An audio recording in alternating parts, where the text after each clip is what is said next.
Asante sana. Kwa majina naitwa Juma Nasoro, ni wakili wa kujitegemea, niko hapa Dar es Salaam. Nimeona kwenye taarifa mbalimbali kwamba klabu ya Yanga imeweka pingamizi katika uchaguzi wa urais dhidi ya Bwana Wallace Karia. Unajua uchaguzi wa mwaka huu unaongozwa na kamati na kanuni za uchaguzi. Kanuni hizo za uchaguzi, kanuni ya 11, kanuni ndogo ya 3 inaipa haki taasisi ambayo ni mwanachama wa TFF, kwa mfano klabu au vile vyama vingine, vinapewa haki na kanuni hiyo ya 11, kanuni ndogo ya 3 kuweka pingamizi dhidi ya mgombea katika nafasi ya urais. Sasa nafasi hiyo ya kuweka pingamizi imepewa taasisi, sio mtu.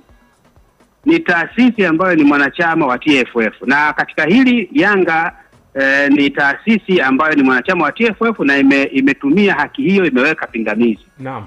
Sasa kanuni ya 11, kanuni ndogo ya 6 inasema objector, yani yule aliyeweka pingamizi anapaswa afike wakati wa kusikilizwa hilo pingamizi in person, yani yeye binafsi afike in person. Sasa kanuni au kisheria ilivyo, taasisi haiwezi kwenda sehemu yoyote in person isipokuwa inawakilishwa na maofisa wake. Kwa hiyo katika kutafsiri hii kanuni ya 11, kanuni ndogo ya 6, kamati ya uchaguzi ya TFF ilipaswa itafsiri kwamba aliyeweka pingamizi ambaye anatakiwa kuja kwenye kusikilizwa hilo pingamizi ni hiyo taasisi ikiwakilishwa na afisa wake. Sasa hakuna katika kanuni hizi za uchaguzi za mwaka huu sehemu yoyote ya hizo kanuni inayosema yule aliyeweka saini ya pingamizi ndio aje kwenye kusikilizwa hilo pingamizi. Maneno hayo hayapo. Nimemsikia hapo mkiweka sauti ya mwenyekiti wa kamati ya uchaguzi ya TFF akisema kwamba mapingamizi ya Yanga yametupwa kwa sababu aliyeweka mapingamizi hakuja, aliyesaini mapingamizi hakuja, ambaye ni CEO wa Yanga, badala yake amemtuma mwakilishi. Yes. Maneno haya sio sahihi.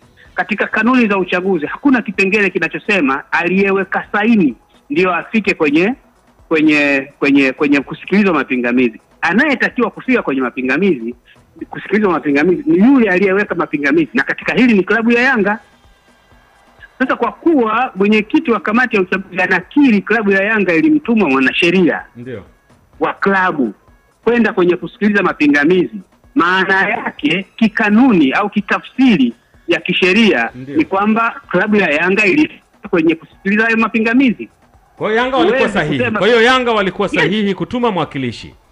Yes, kwa sababu kampuni au taasisi yoyote haitembei, haifiki kwenye vikao, haizungumzi.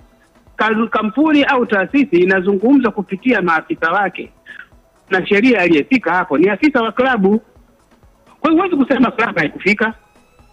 Klabu ilifika kupitia mwanasheria wao. Yes, na maneno anayoyatumia kwamba aliyesaini pingamizi ndio aliyetakiwa afike hayapo kwenye kanuni. Sasa okay, yote kwa yote. Kwa hiyo hapa tunaweza tukasema kwamba mwenyekiti wa kamati ya uchaguzi ya TFF ameuhadaa umma kwa eneo hili. Unaweza kutafsiri hivyo, lakini kwangu mimi naweza kutumia maneno kwamba amekosea kutafsiri kanuni ya 11, kanuni ndogo ya 6, haka aliyeweka pingamizi afike kwenye kusikiliza mapingamizi kwa kumaanisha aliyesaini mapingamizi ndo afike.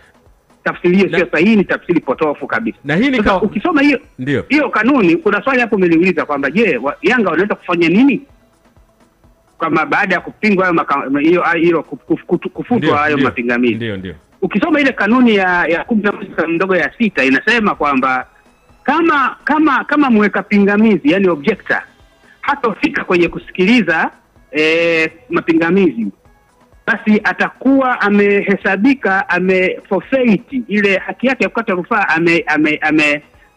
amejinyima mwenyewe haki ya kukata rufaa.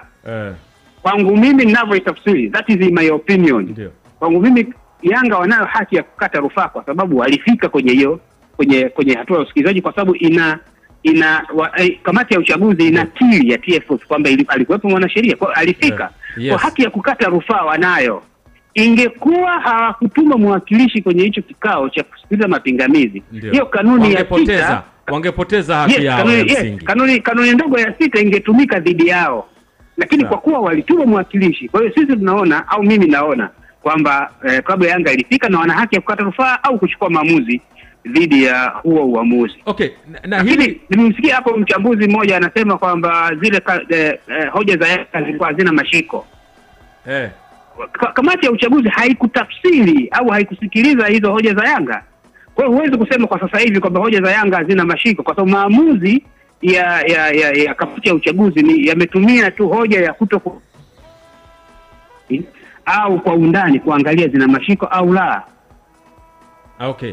Sasa kuna mgogoro mwingine ambao mkubwa zaidi kwamba hata hizo kanuni ambazo mwenyekiti wa kamati ya uchaguzi anazisimamia hazijawahi kuwasilishwa BMT na kuthibitishwa. Hili leo ni tatizo. Sasa unasimamiaje kanuni ambazo haziko kisheria? Sasa zinatumikaje kama hazipo huko hizi kanuni?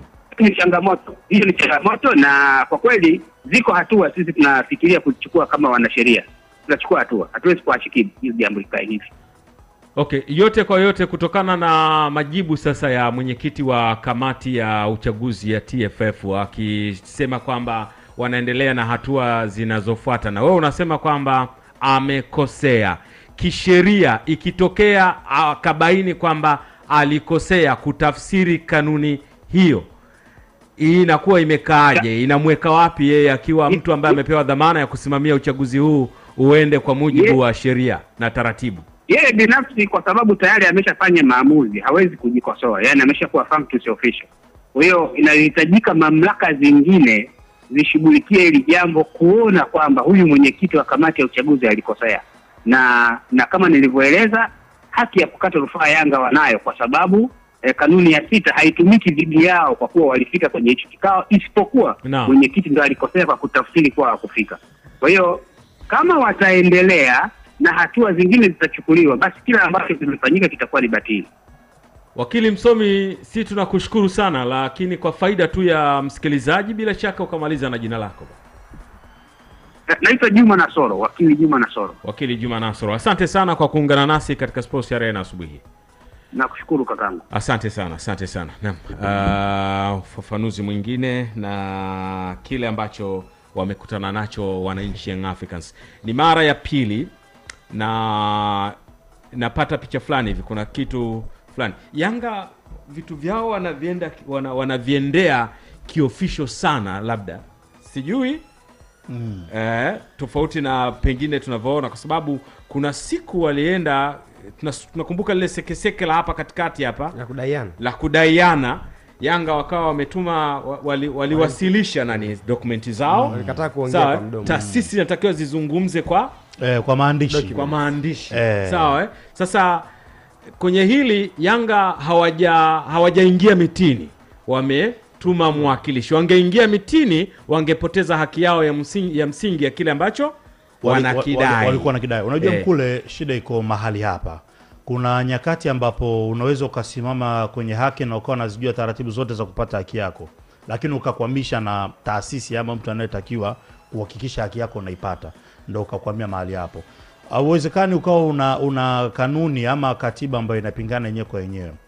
Kanuni ya uchaguzi namba 11 kipengele cha 3 inasema wazi kwamba taasisi ambaye ni mwanachama wa TFF ndio mwenye haki ya kukata rufaa, and then unaenda mbele na kusema kwamba aje mtu personal. Sasa ukishasema mtu personal, hiyo sio taasisi, kwa sababu wanachama ni vilabu pamoja na FA. Na mfano vilabu ambaye ni mwanachama, mathalan Young Africans, ukishasema taasisi wana haki ya kukata rufaa. Andrew Mtine CEO aliyesaini hana mkataba wa maisha na Young Africans. Muda wowote anaweza aka step down, ama Young Africans inaweza akasitisha mkataba wake akaje CEO mwingine kwenye ile taasisi. Then kamati ya uchaguzi ya TFF inasema kwamba ile kata rufaa ndio inabidi aje personal, aje azungumze kwa niaba ya taasisi juu ya pingamizi aliloliweka. Then ina maana Young Africans itabidi wasitishe maamuzi yao ya kukatisha mkataba na mtumishi mmoja kwa ajili ya kwenda kufuatilia swala la rufani. Hizi ni rufaa za kitaasisi, sio za mtu binafsi.